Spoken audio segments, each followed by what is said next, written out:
Everybody has a competition in their brain of good thoughts and bad thoughts. Hopefully the good thoughts win. For me, I always have both. I have like the thing I believe, the good thing. That's the thing I believe.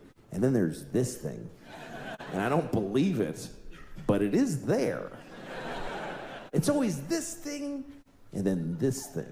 It's become a category in my brain that I call, of course, but maybe. I'll give you an example.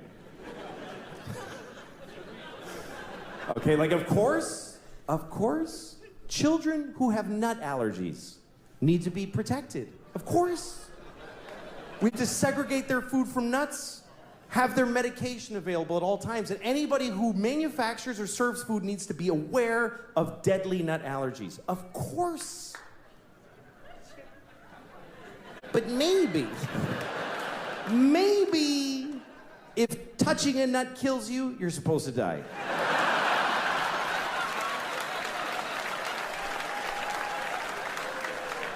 Of course not. Of course not. Of course not. Jesus.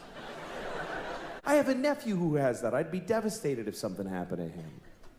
But maybe, if we all just do this for 1 year, we're done with nut allergies forever.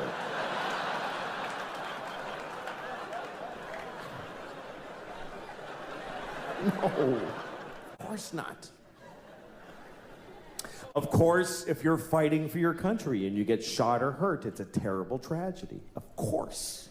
Of course.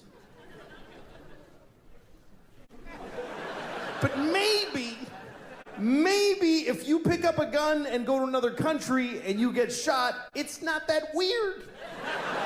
Maybe if you get shot by the dude you were just shooting at, it's a tiny bit your fault.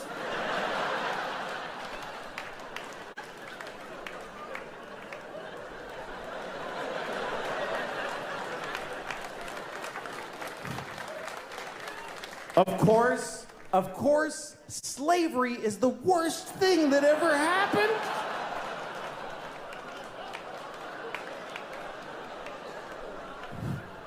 Listen, you all clapped for dead kids with the nuts. For kids dying from nuts, you applauded. So you're in this with me now, do you understand? You don't get to cherry pick. Those kids did nothing to you. Of course, slavery is the worst thing that ever happened. Of course it is. Every time it's happened. Black people in America, Jews in Egypt, every time a whole race of people has been enslaved, it's a terrible, horrible thing. Of course. But maybe every incredible human achievement in history was done with slaves. Every single thing where you go, how did they build those pyramids? They just threw human death and suffering at them until they were finished. How did we traverse the nation with a railroad so quickly? We just threw Chinese people in caves and blew them up and didn't give a shit what happened to them. There's no end to what you can do when you don't give a fuck about particular people. You can do anything. That's where human greatness comes from, is that we're shitty people, that we fuck others over. Even today, how do we have this amazing microtechnology? Because the factory where they're making these, they jump off the fucking roof because it's a nightmare in there. You really have a choice. You can have candles and horses and be a little kinder to each other, or let someone suffer immeasurably far away just so you can leave a mean comment on YouTube while you're taking a shit.